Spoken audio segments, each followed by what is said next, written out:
Welcome to our Ancient Future story, navigating scripture through the eyes of family, where I share with you biblical stories like a family member would share a story around a dinner table.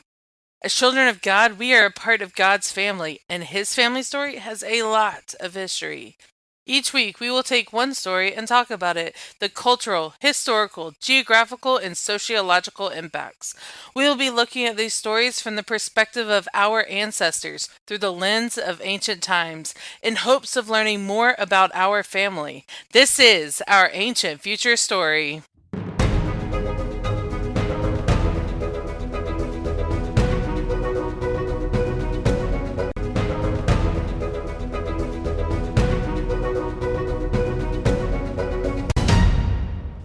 Welcome back to our Ancient Future story. I'm Vic, and I am so excited to share with you our fifth So What and our last So What of our series.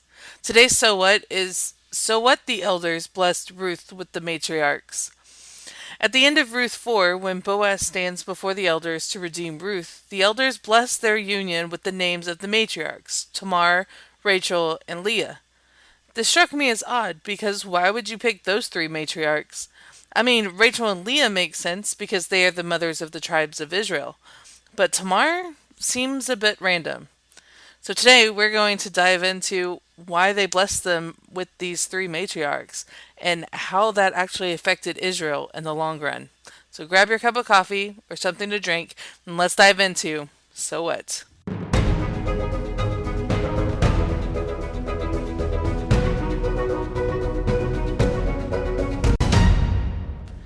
There are a few things we need to know to understand this blessing. First, who are these people? Rachel and Leah were sisters, daughters of Laban, Rebekah's brother, who you might remember took Jacob in while he was running from his brother Esau after stealing the birthright. Jacob loved Rachel, and he struck up a deal with Laban that he could marry Rachel if he worked for him for 7 years. Laban agreed, but after those 7 years, Laban gave Jacob Leah instead. Furious, Jacob asked Laban why did he not uphold his side of the bargain, and Laban replied, because we believe that the oldest should be married first, before the younger. So Jacob asked if he could marry Rachel, and Laban agreed, with the caveat that Jacob would work another 7 years for him. Jacob got burned by the birthright he had stole from Esau. So, after 14 years of work, he was able to marry Rachel. And in Genesis 29 through 30, you can see all the children that Jacob, Leah, and Rachel had. This brought us the 12 tribes of Israel. So, the fruitfulness of Leah and Rachel makes sense in this blessing. But there are also a lot of discord between the sisters, because Jacob loved Rachel and not Leah.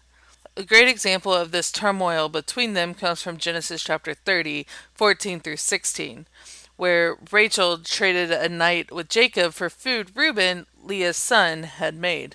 Tamar, on the other hand, came on the scene a couple generations later. In Genesis 38, Judah, the fourth son of Jacob and Leah, had a son named and Judah arranged a marriage for with Tamar. But was wicked in the sight of Yahweh, so Yahweh put him to death. Per the Levitical law of redemption, Judah sent his second son, Onan, and told him to redeem Tamar. But Onan refused. And this was also evil in the eyes of Yahweh, so he put him to death also. Judah told Tamar, remain a widow until my youngest, Shelah, grows up. So Tamar did. She went back to her father's house.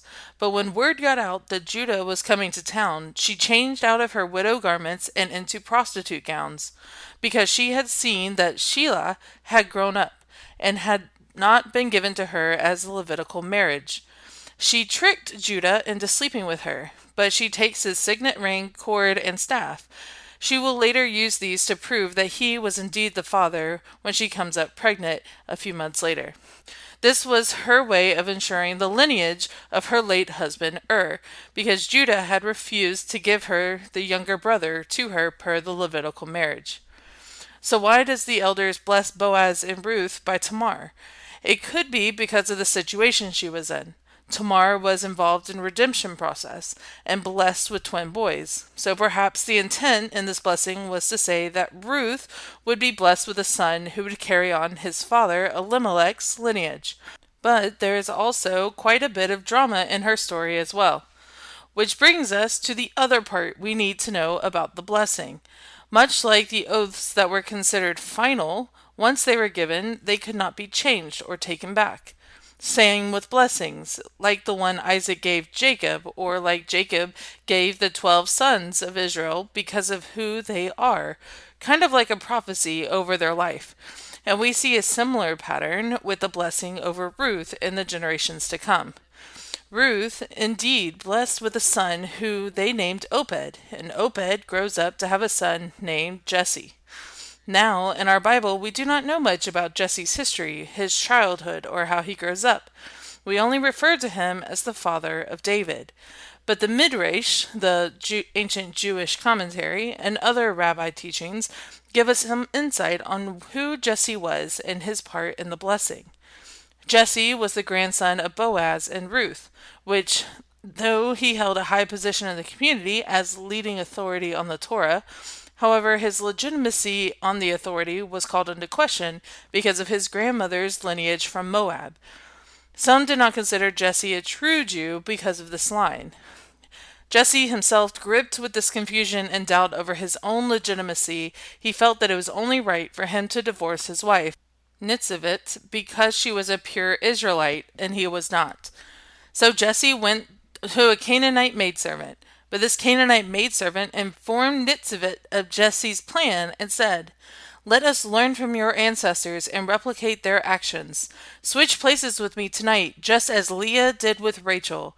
And they did so without Jesse knowing.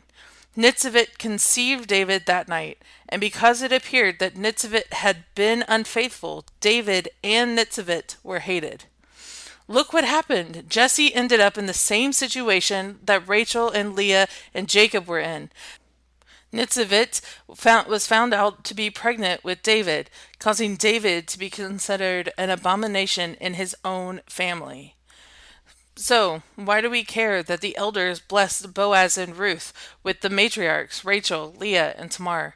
Because these stories and legacies of these women repeated themselves, proving the legitimacy of one's own heritage and then scheming to ensure the family line. The blessing truly acted as a prophecy over the lineage of Ruth. There was fruitfulness, of course, but there was also discord and hatred among them, which we will dive into further in our next series on Psalms 23, where we will see David in a new light, the hated, outcast shepherd who would become king. See you next time.